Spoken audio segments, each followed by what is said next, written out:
Greetings. My name is Dr. Michael Tripp. As a member of the Victoria Shoah Project, I'm honored to welcome you to our Kristallnacht event, presented in an alternative format necessitated by pandemic restrictions on in-person assemblies. Though lacking the intimacy of previous gatherings in the Congregation Emanu-El synagogue, we feel it is very important, even in this virtual setting, to continue our yearly presentation. We'd like to recognize the many community leaders, including Premier Horgan, who are with us tonight. We hope you find this program to be meaningful. Thank you for joining us as a witness and supporter of these efforts. The Victoria Shoah Project, founded in 2016, consists of survivors, their descendants, and others from within and beyond the Jewish community, dedicated to providing informative, innovative, and inspirational ways to promote Shoah, Holocaust, remembrance, awareness, and education, doing our part to make sure that such conditions never arise again. We are gathered together on the 82nd anniversary of Kristallnacht, November 9th, 10th, 1938, the night of broken glass, the Nazi government's choreographed unleashing of terror throughout Germany and Austria that saw the burning of synagogues, the looting and destruction of Jewish homes and businesses, the arrests, deportation to concentration camps, and murder of Jewish citizens. Though an intimately shared past for many of us, a fear embedded in our collective psyche, this service also provides an opportunity to promote visions of present and future alternatives for individual and collective interactions, positive possibilities for creating a better world. While never forgetting the tragedy of the Shoah, our coming together empowers the belief that we all belong to one community, united in our resolve that we will not be indifferent to any form of injustice, whether flowing from differences of faiths, beliefs, cultures, philosophies, or identities. It is our fervent hope that from the spirit of this event, Tikkun Olam, the mending of the world will flow, illuminating and repairing the brokenness of the world around us. The restorative powers of music, an essential element of our yearly event, is even more evident in tonight's program. Flourishing or suppressed, Jewish musicians and their music have been a persistent source of creativity and celebrity, resistance and resilience, even of basic survival. Close to my heart, my great-grandmother Ekaterina Schlesinger encapsulated all of these attributes and circumstances in a single lifetime. Graduating with a first prize in piano from the Vienna School of Music, she returned to the turmoil of Bessarabia, fled first to the Russian Far East, spent 30 years as a concert pianist and teacher in Tokyo, finally immigrating to the United States in 1940, all the while attempting to support from afar her siblings and their families, many of whom perished in the Shoah and its attendant tragedies. Such histories, familiar in their essence, yet each unique in their specificity, are a common Jewish heritage. Tonight's program provides a necessary recognition of the depths of persecution to which a society can descend, but also serves as a reminder of the strength of the human spirit for encouraging shalom, peace, and mutual respect.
Shalom, I'm Rabbi Harry Brechner. I'm the spiritual leader of Congregation Emanu-El, and it's a privilege that I get to work with the Shoah Project in commemorating Kristallnacht. So the images that we just saw in the introduction of this video were images of Kristallnacht that were very haunting, and along with them was music of Max Bruch playing Kol Nidre. So Kol Nidre is part of the liturgy that we have in the Jewish New Year. It's a time of an annulment of vows. And it's about the vows that we make between ourselves and Creator. It's about the promises we make to God in the middle of the night that we know we can't really keep. And it's about trying to get those vows annulled so we can start fresh. Every year we've developed this pledge of mutual respect and support that I co-wrote with members of the congregation. And it's always very powerful to me to have the leaders of our remarkable Greater Victoria community speaking this pledge together. And I think this year we need to have a small change. I think that COVID-19 has illuminated so much of the pain that systemic racism and endemic biases have shown us. I think that not only do we need to have this pledge of support, but I think it's time for us to really listen to the pain and the difficulties of people of color, people in the Black community, of local indigenous folk. And I also think that we have to realize that the water that we swim in, the culture all around us, has elements of deep systemic racism, and we all have blind spots. We need to be able to recognize those little aspects of racism within us, to be able to see them in order to heal them, in order to move forward. And I'm going to read our pledge, and I hope that when we really say never again also means that I think each of us needs to be our own agent of change. Pledge of mutual respect and support. Silence in the face of injustice is to agree with the ones who perpetuate injustices. Never will we stand by to allow expressions of racism, xenophobia, or discrimination against any peoples in our community. We will do our utmost to encourage meaningful dialogue and positive action to foster understanding among diverse groups based on mutual respect. Thank you.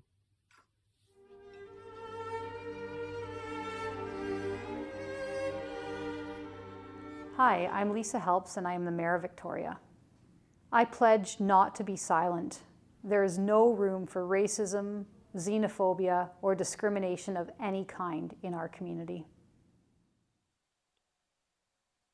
I pledge to protect others.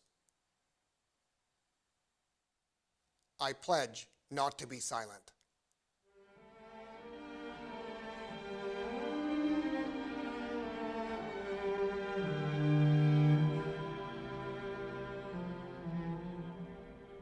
Hello, my name is Dr. Kristin Semmins, and I am an assistant teaching professor in two departments at the University of Victoria, the Department of History and the Department of Germanic and Slavic Studies. It is my honor and responsibility tonight, on behalf of the Victoria Shoah Project, to trace what came before the Night of Broken Glass, the horrific nationwide pogrom that swept over Jews in Germany, Austria, and parts of the Czech Republic on November 9th and 10th, 1938. I've been privileged enough to have given talks at previous commemorations at the synagogue. Today, as we meet virtually, I want to intertwine my remarks with comments on a single example of how Jews in Germany responded to increasing persecution. I fear my past presentations have focused too much on what was done to the Jews of Germany before 1938, and not nearly enough on Jews themselves. Today, by referencing the activities of the Jewish Culture League, I will attempt to do better. I will describe one form of cultural resistance to the humiliations, legal restrictions, and terror the Nazis imposed. That is to say, I will talk about the persistence of the creative process amongst German Jews, even in the Third Reich. Adolf Hitler and the National Socialist German Workers' Party, the Nazis, rose to power in Germany in January 1933. They were not elected by a majority of Germans. At first, they ruled in a coalition with nationalist conservative politicians who naively hoped to make the populist Führer their tool. They soon realized their mistake. The dynamic forces of Nazism and their appeal to broad masses of Germans could not be so easily tamed. In 1933, the German population was weathering the Great Depression after a series of political, social, and economic crises since German defeat in the First World War 14 years earlier. To most, Germany's first experiment with democracy, the Weimar Republic, had failed. Hitler promised not only to save Germany from chaos, but also to save Germany from democracy itself. His vision of national renewal, future prosperity, the eradication of communism and socialism, destruction of the Treaty of Versailles, and so-called de-Jewification, the expulsion of Jews from the German economy and society, found great favor. With every German? No, but with numbers large enough to stabilize Hitler's government and allow it to act. The Nazis immediately began to act against Jews in Germany. On April 1st, the regime imposed a boycott on Jewish-owned stores, businesses, and practices. Brown-shirted stormtroopers and Hitler Youth stood sentry, refusing customers entry. That was the day one patriotic German Jew, a veteran of the Great War, understood that in the new Germany, he was to be, quote, German no more. That same month, a new civil service law expelled all Jews paid by the state. Thousands of Jews lost their jobs. Unemployment mounted. The miseries of so many had begun. In the autumn of 1933, the propaganda minister, Joseph Goebbels, established the Reich Culture Chambers. These were bodies designed to control every form of cultural expression in Germany and ensure that no opposing ideas appeared on canvas, in the pages of a book or newspaper, on a concert stage, or on the silver screen. In 1933, Jews were technically still allowed to be members. In practice, many artists were sacked or decided to flee Germany. By 1935, membership was denied. In response, Berlin's Jewish artistic community sought and gained permission from the Nazi regime for a Jewish culture league. Jewish artists, funded by the Jewish community, would perform for Jewish audiences exclusively. Regional Jewish culture leagues ran similar operations across the country, all under the auspices of what by 1935 had become the Berlin-based Reich Association of Jewish Culture Leagues. 70,000 members in 49 different locations undertook all kinds of activity. There were plays, concerts, and lectures. Publishing and film projects were even completed. Theirs was extraordinary work in the face of adversity, and the adversity only worsened as time passed. In September 1935, the Nazi government issued the Nuremberg Laws. These laws forbade marriage between so-called Aryans, ethnically pure Germans, and those considered non-Aryans, Jews, Sinti and Roma, and Black Germans. The laws also changed their relationship to the state. They were no longer citizens, but subjects. Still, the band played on, as it were, and the work of the Jewish Culture League continued. As one member recalled, its events offered a much-needed, quote, reprieve from reality within a comparatively safe environment. People emerged from their loneliness and fear to laugh together for a few hours, she recalled. There was, of course, little to laugh about otherwise. Soon, German Jews who were arrested for so-called racial defilement bore a yellow triangle on their concentration camp uniforms. They encountered Jews not wanted here signs at restaurants, swimming pools, and city parks. Cut off from social relationships, their neighbors, and even former friends, survivors of the Shoah noted again and again in their diaries, "We were lonely, lonely." In August 1938, a law added the middle names of Sarah and Israel to German-sounding names. By the autumn, Jews had a large red J stamped on their passports. They and many other victims of the regime, homosexuals, the disabled, the so-called asocials, Black Germans, Sinti and Roma, had now become total outsiders. In the meantime, Germany, the Germany of the insiders, moved from strength to strength. The economy was booming. Germany annexed Austria in March 1938. 1 month before Kristallnacht, the formerly Czech Sudetenland was handed over to Hitler.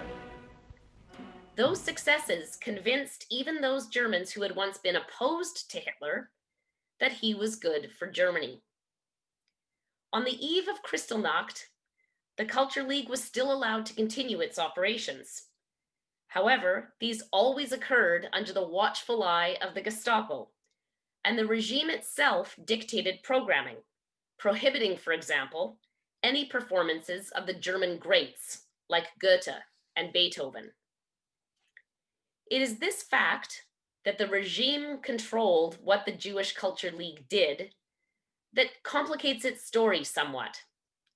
Then, and after the war, its leaders and members were accused by some of bowing to regime demands and assisting the Nazis in camouflaging anti-Semitic oppression. They thereby perpetuated the dangerous fantasy, it was charged, that some kind of normal life might still be possible for Jews in the Third Reich. I disagree.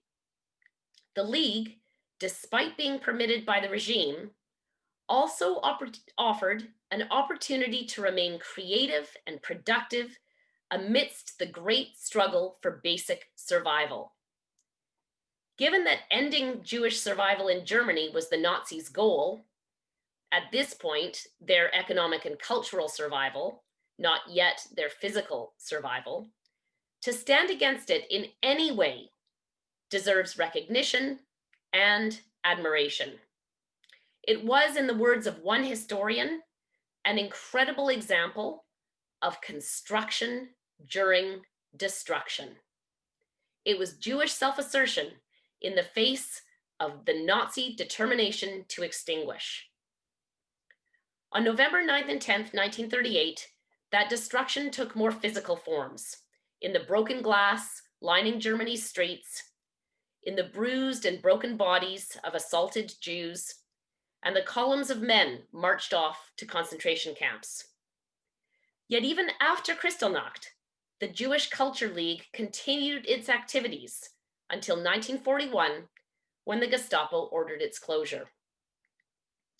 Until that time, the League had indeed offered respite from unrelenting horror, an opportunity for Jews to emerge from loneliness and fear, if only for an hour or two. Thank you so much. I'm Rob Fleming, MLA for Victoria Shoah Lake and Minister of Education. I pledge to stand against racism and hate in all its forms in every part of our community. I'm Reverend Shauna Lingood. And I'm Reverend Melora Lingood. We serve the First Unitarian Church of Victoria. Our Unitarian Universalist faith calls us to respect the inherent worth and dignity of every person. We join you in pledging to speak out against discrimination of all kinds.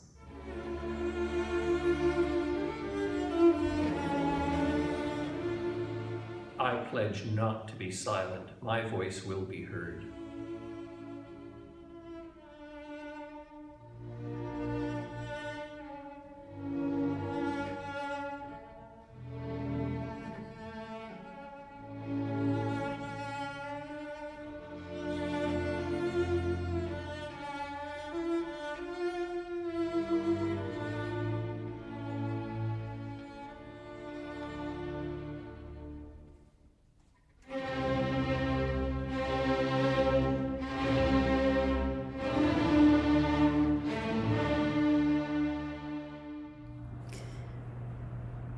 Thank you for inviting me to be part of this important commemorative event as we remember together the events of the 9th and 10th of November 1938, a time which we call Kristallnacht.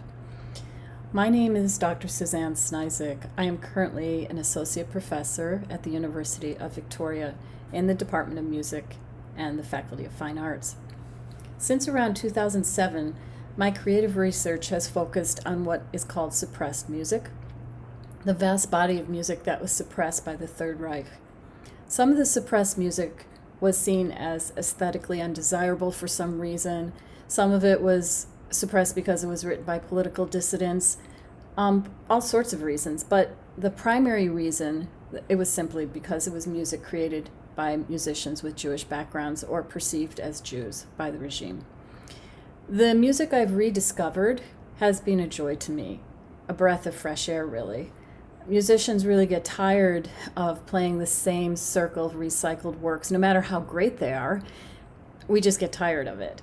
So the real appeal to this music is that it was an opening of the repertoire for me, and also, even more importantly, it's a compelling subject because it stems from complex and contextual issues relating to justice, many of which were and remain underexplored. I'm keeping my comments brief intentionally so that you get a chance to hear some of this music during my time. There's so much fantastic so-called suppressed music. Choosing what to play is a bit like choosing favorite children. This is basically impossible. But I'm going to go with a very unscientific method, and since I have 2 children, I'll play 2 works for you today. So the first selection is by composer Mieczysław Weinberg.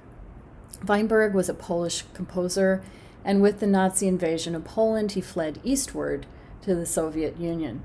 Most of his family perished in the Shoah. His work has been vastly underappreciated, I think, until very recently. And during his lifetime, Weinberg was often a victim of anti-Semitism. This recording features Joanna Hood on the viola, Alexandra Lee on piano, and me on the flute. And it's a work simply called Trio for Flute, Viola, and Harp or Piano. It's a bit challenging to listen to, but I intentionally chose this work because I think it seems perfectly suited for our current turbulent point in history. Also, it'll definitely wake you up in case you need that from this Zoom session.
The next and final work of music here today is a very short work by a Czech composer, Petr Eben.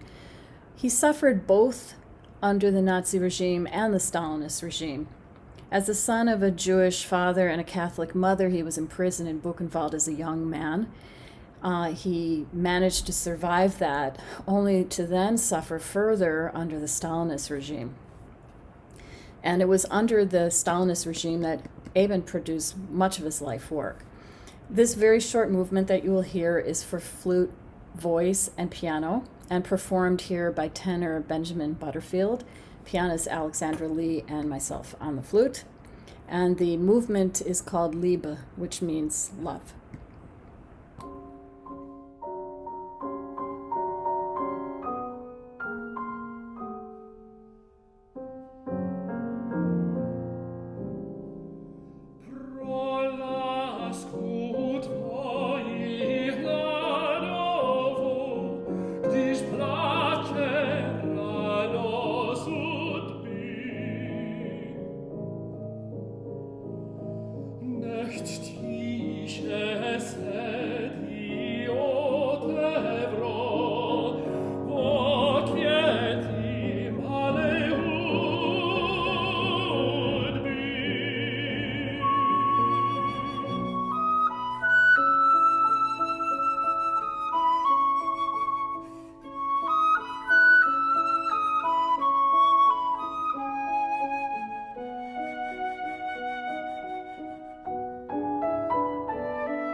Finally, as I reflect on the historical events of the mid-20th century, such as the pivotal events of Kristallnacht, it's clear we continue to collectively suffer from xenophobia, racism, and anti-Semitism.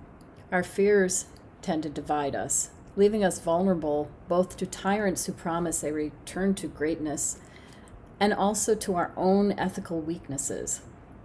It's a frightening thing to me how increasingly relevant my research has become. I'd prefer to live in a world that has little need for concerns over censorship, anti-Semitism, racism, abusive treatment of immigrants and refugees, indefinite detention practices, increasingly problematic nationalism, and xenophobia, and so on. But instead, we live in an imperfect world, one in which we have an obligation to speak up, especially when it's difficult to do so. We might not be able to change our collective trajectory, but we can speak up. And if enough of us do so, together we might indeed craft a new trajectory. Thank you very much.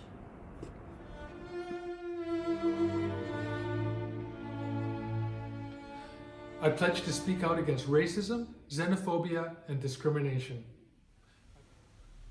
My name is Ansley Tucker, and I am the rector of Christ Church Cathedral and the dean of the Anglican Diocese of British Columbia. Silence in the mouths of those who have the power to speak and to be heard is not an option. and I pledge to take my part with those who work for mutual understanding, respect, and justice.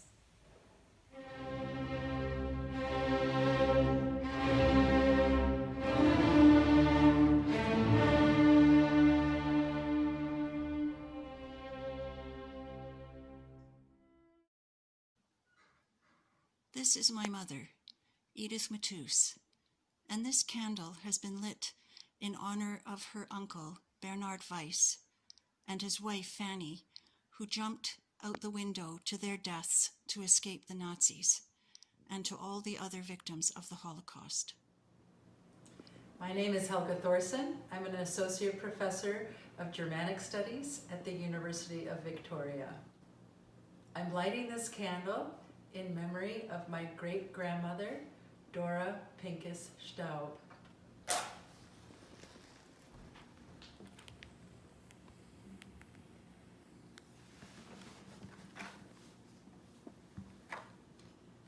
She is pictured here in a photo with my mother. Born in 1862, Dora was deported from Berlin, Germany to Theresienstadt on October 3rd, 1942. She died there over a year later on December 28th, 1943. I'm Jonathan Livergant. I'm lighting this candle in memory of Yaja Singazer, my Zaidi sister who pushed him over to the other line at selection, and for the Jews of Radom.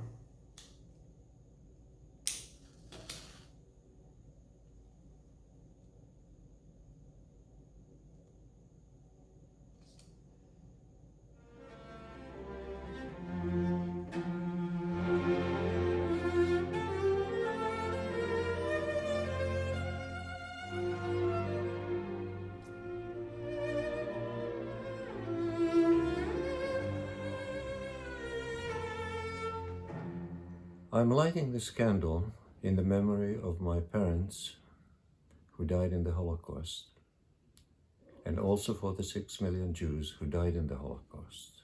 I also want to remember how a charismatic, fascistic, autocratic orator led his advanced, civilized country to a disaster full of hate, violence, and death.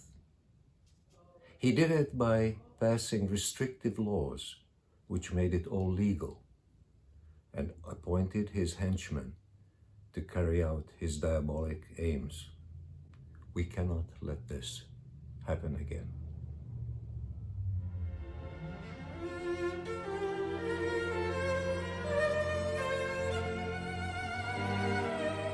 My name is Nathan Kellerstein, and I'm lighting this candle in the memory of my dad, Isaac Kellerstein, who was a survivor of the Holocaust, and also in the memory of the immediate and extended Kellerstein family that perished during those times.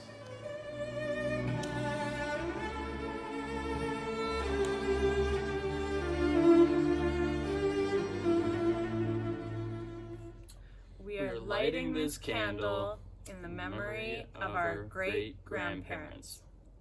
We are lighting this candle in the memory of our great-great-grandparents.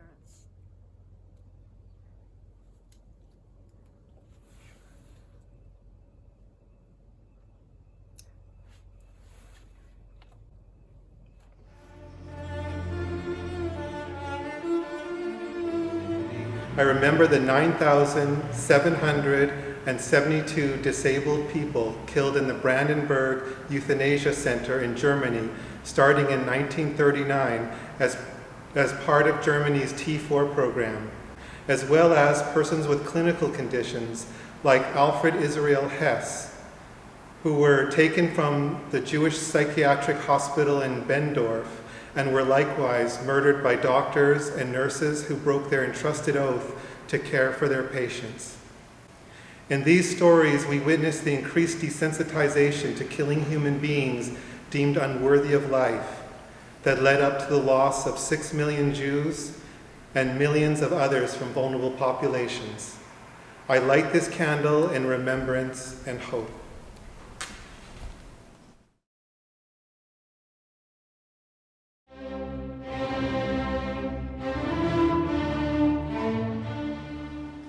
I'm the Reverend Laura Kavanaugh from Knox Presbyterian Church in Victoria. I pledge to let my voice be heard and to encourage others to speak out.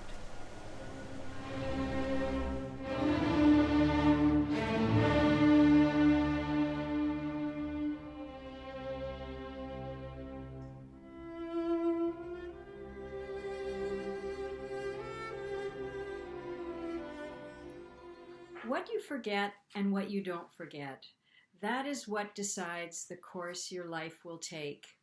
These emphatic words were written by Rabbi Leo Beck, a leading figure in the 20th century Reform movement, in May of 1945 in an autograph book belonging to Manny Rubin. Hello, I'm Janna Ginsberg-Bleviss, and I'd like to tell you about this remarkable book and its place in remembering the Holocaust. Manny was a violinist from Copenhagen, and as a young man in 1943, he and his family were sent to Theresienstadt, the Nazi ghetto camp near Prague. Despite starvation and disease, and the fact that people were constantly sent on to the death camps from here, Theresienstadt lives in our memory also as a place where arts and music thrived. Once in Theresienstadt, Manny was given a composite violin, one that he played throughout his time in the camp. He took it with him after the war, and that violin is still being played in England. Operas, plays, readings, and art flourished under these horrid conditions. It begs the question of how is that possible? It's hard to imagine.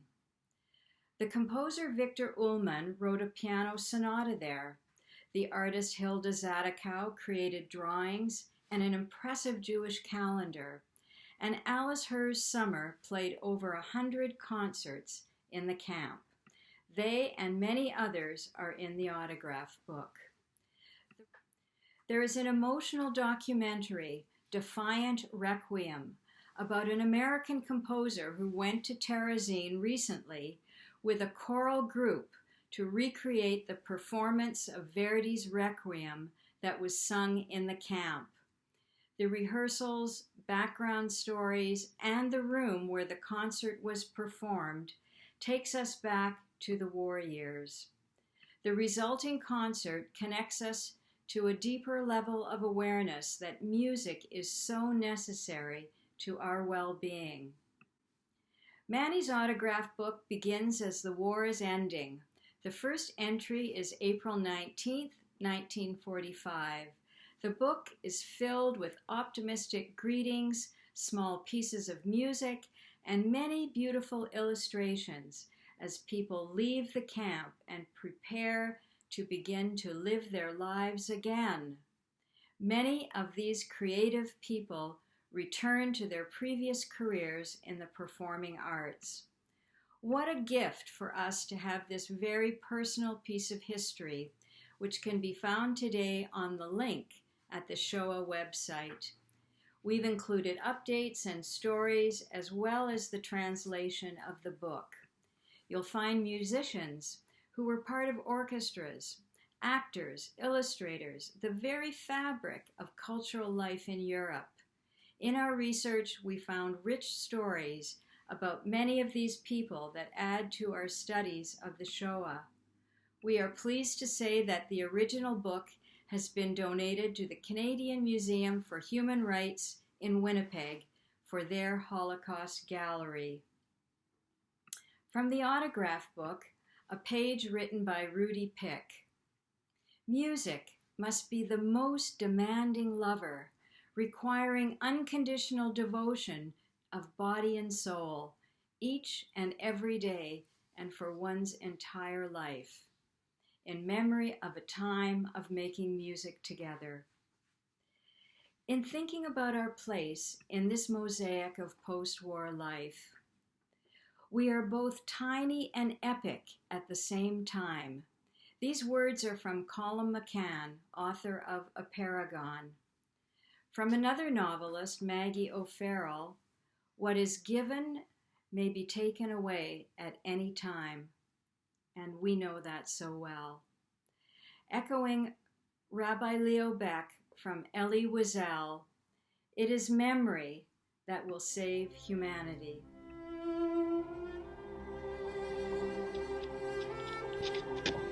On behalf of Council, I can let you know that never will we stand by to allow expressions of racism, xenophobia, or discrimination against any of our people in our community. I pledge never to be silent. I'm Reverend Michelle Slater of Oak Bay United Church. Now more than ever, I pledge to speak out and speak up in the face of any unjust or violent action or speech.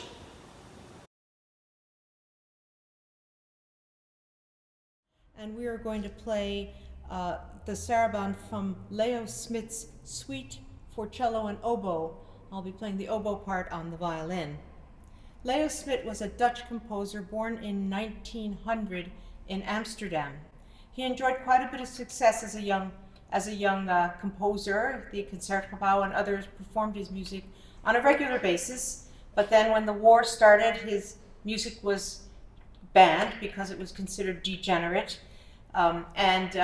so he didn't get played anymore. And in April of 1943, he was deported with his wife to Sobibor, where he was executed upon arrival.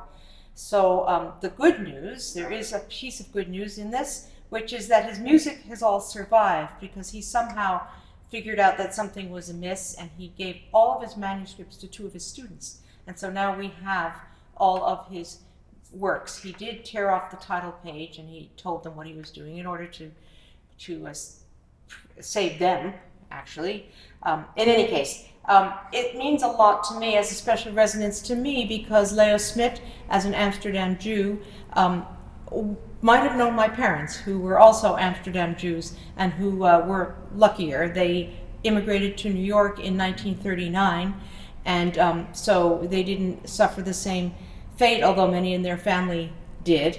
But I like to think that perhaps the Smith family knew my mother's or my father's families, and perhaps they knew each other in that community before the war, which was a thriving community. It's also very important to Christina, because Christina is Dutch, and so we have a full circle of relevances here and of relationships between the musicians and the music that we're playing. So then this is the Leo Smith saraband from his suite for cello and oboe.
Hello, my name is Ingrid White. I'm Associate Pastor at Emanu-El Baptist Church, Victoria. I pledge not to be silent.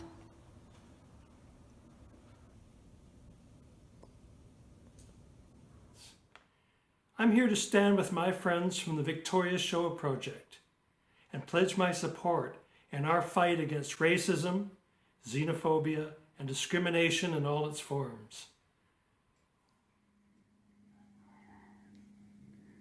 Hello, I'm the Reverend Ross Bliss from Christ Church Cathedral, Victoria, BC.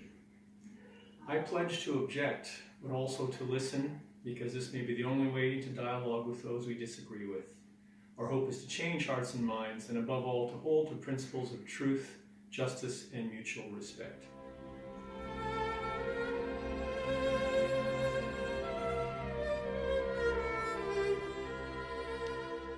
The Kaddish is the mourner's prayer in Jewish tradition, recited on the death of a close relative or dear friend.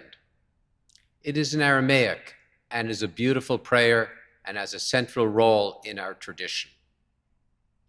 The Shoah and the breadth and scope of the death of the Shoah created a new dimension for recitation of the Kaddish. After the war, the Kaddish of the camp developed.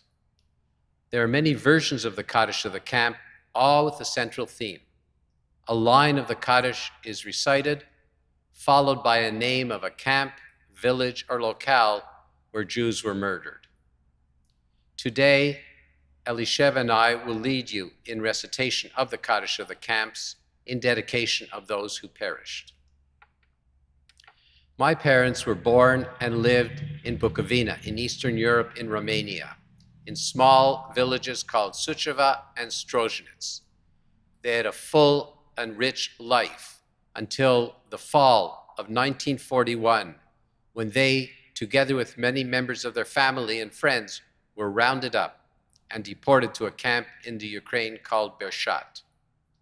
They were kept there until the spring of 1944, and many perished. My grandfather, Moses Dermer, died there. My uncle, Jacob Dermer, died there. My father's best friend, Michael Schrenzel, was killed there, and many other close friends and family members perished. In addition, my aunt and uncle from Vienna, Pearl and Moshe Spiegel, were deported to a camp, the name of which I do not know, and were killed there. Today, I dedicate the Kaddish of the camps to those people and all who perished in the Shoah. I will recite a line of the Kaddish, and Elisheva will then lead you in the name of a camp. We will follow this pattern through the Kaddish towards the end, where I will pause and leave time for you to think of family members and to recite the name of a village, camp, even forest where people perish that has not been named yet. We dedicate this memory to those who perished. May their memories be blessed and honored. Yitgadal, Auschwitz, V'yitkadash, Lodz, Shmei Rabbah, Honar, Ve'amad divrachurutei, Babi Yar, Ve'amlich malchutei, Majdanek, V'chayechon uvyomechon, Birkenau, V'chayei dechol Beit Yisrael, Kovno, Ba'galav Izman Karif, Yanovska, V'imru Amen. Yehi Shmei Rabbah Mevarach Le'olam V'omei Almaya. Yitbarach V'yishtabach, Theresienstadt, V'yitpoar V'yitramam, Buchenwald, V'yitnaseh V'yithadar, Treblinka, V'yithaleh V'yithalal, Vilna, Shmei Dekudsha, Bergen-Belsen, Barich Hu Le'ela, Mauthausen, Min Kol Birchata V'shirata, Dachau, Tushbechata V'nechemata, Minsk, Damiran Ve'alma, Warsaw, V'imru Amen. Yehi Shlomo Rabbah Min Shemaya, V'chaim Aleinu V'al Kol Yisrael V'imru Amen. Please take a moment to think of those who perished and recite the name of the locale not mentioned. And for those who do not know the name, please join us, because there are many who perished who did not have anyone to recite the Kaddish for them. Bershat, Mogilev, Bardiov. Ose shalom bimramav, uyase shalom aleinu, ve'al kol Yisrael, v'meru, v'meru, amen. Yase shalom, shalom aleinu, ve'al kol Yisrael, yase shalom, shalom aleinu ve'al kol Yisrael. V'meru, amen.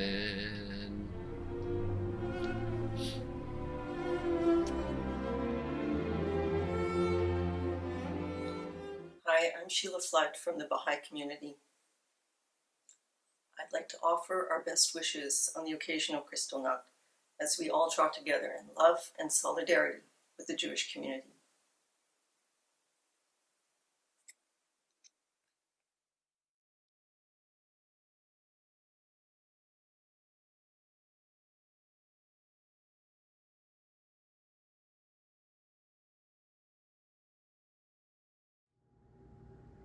I'm David Screech, and I'm the Mayor of View Royal. Silence in the face of injustices is to agree with those who perpetrate injustices. I will not be silent.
Thank you for coming together to join with us tonight.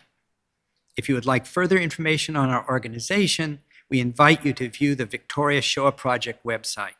We welcome all who wish to participate in our efforts. We would like to recognize Congregation Emanu-El for their sponsorship, the Jewish Federation of Victoria and Vancouver Island for their financial support, and the many others who have contributed to making this event possible. Good night.